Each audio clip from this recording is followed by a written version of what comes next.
I got to see 9 Days back at Sundance in 2020, and the second it ended, I knew immediately that it was going to be my favorite of the entire festival for sure. And after thinking about it for a couple months and letting it really digest, I came to the conclusion that 9 Days is not only the best of Sundance 2020, not only the best film of 2021, but also one of my favorite movies of all time. And that's crazy to say just because now I can officially say I've seen one of my favorite movies of all time at its world premiere. Like, I was in the first audience that ever got to see this movie. That to me is really a humbling experience because there were a lot of favorite movies from other people last year that I really got to see for the first time. Like, even though I wasn't at the world premiere of Minari, I was still at like the second or third screening ever for it. Promising Young Woman, I was at like the third or fourth screening of at that Sundance. They were both really good movies, but to me, they weren't even in the same realm as 9 Days. The film releases to the public in July, and I wanted to make a video a couple months ahead of time so that you put the film on your radar if you haven't heard of it, because this is one that, even though I don't have the biggest audience ever, there's a couple people here that come from my movie recommendations, and this is one months in advance I want to let you know about because I think it'd be really awesome if we could all go and support this movie when it comes out in theaters, because even if it's not your favorite thing ever, even if you don't like it as much as me, it's definitely a film that is more memorable than most you will see in the next 3 to 4 years probably. This will be a non-spoiler discussion about why I love the film so much. That being said though, if you don't know anything about this movie, if the only thing you know about the movie is that it's called 9 Days, and that's it, you know absolutely nothing, I'd avoid the trailer, I'd avoid the description of the movie. I would just go buy a ticket when it comes out in July, because that's kind of how I went into the movie. I knew a tiny bit, but I didn't really know any other details, and maybe that's why I loved it so much. So if you don't know anything yet, definitely try and not learn too much. But if you're only intrigued and you want to know a tiny bit more about the plot, what it is, then stick around because I'll talk a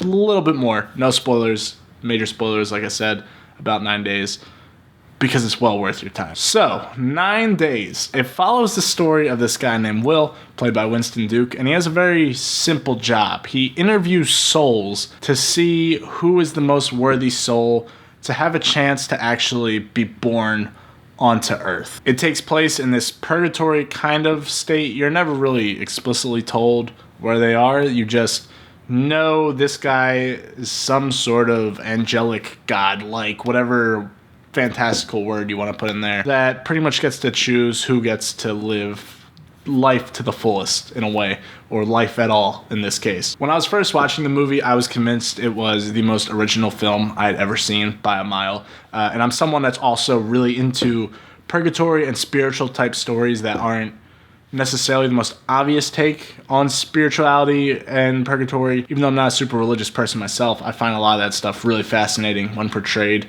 on screen. It came to my surprise that when Edson Oda, the director, came out to talk about the film, his main inspiration was this movie called Afterlife. It's directed by Hirokazu Kore-eda. If you don't know who that is, you might have seen his film Shoplifters, which I actually haven't seen yet. But after watching Afterlife, I'm more than stoked to check out Shoplifters, because Afterlife is also one of the best movies I've probably ever seen. I checked the film out over the summer last year. Again, a quarantine movie where I spent a lot of time catching up on movies I should catch up on. And it's a very similar concept, except instead of interviewing souls before life, it's afterlife, so it takes place after these people have lived their lives. And there's a lot of interviewers asking these people, what is the one memory you want to live the rest of your life with? In this version of heaven, these souls get to pick a memory that they get to see on repeat for eternity. So it's a lot of people deciding, what was the best part of my life? What do I want to relive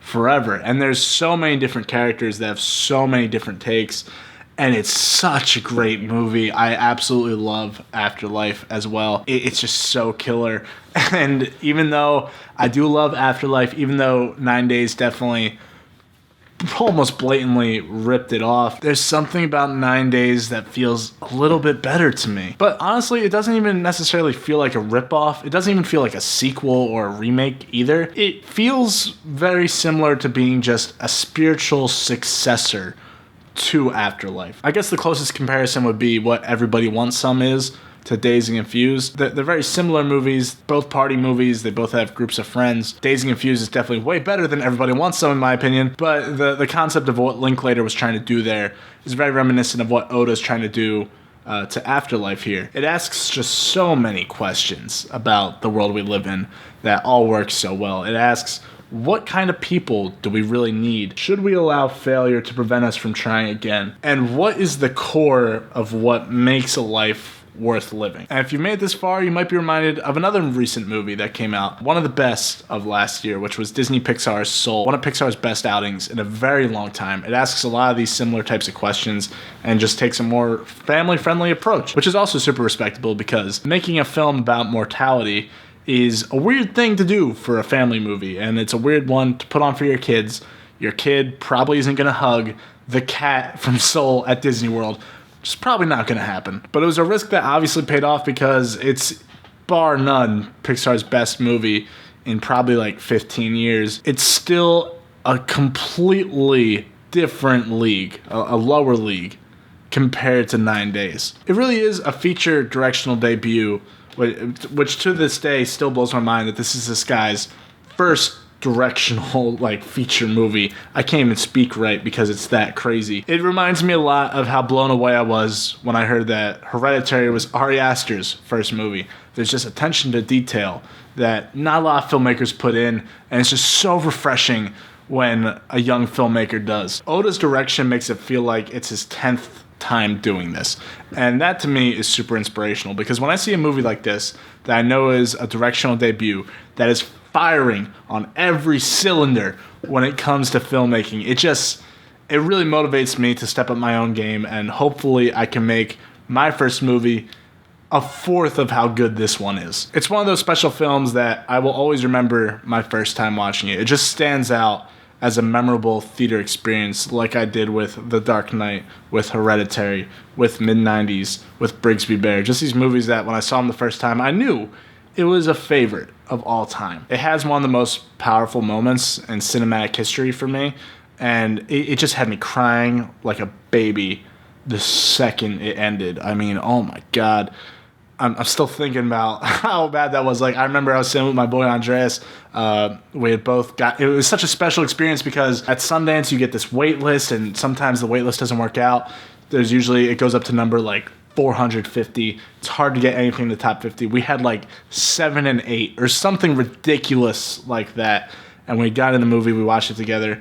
He was crying, but he looked at me. He was like, dude, like, I didn't think Chase could cry like that. So it really means a lot to me to see this movie again. Could my opinion change on the second time? Of course, that happens with every movie. But I'm just so sure that this is one of the best experiences I've ever had in a movie theater.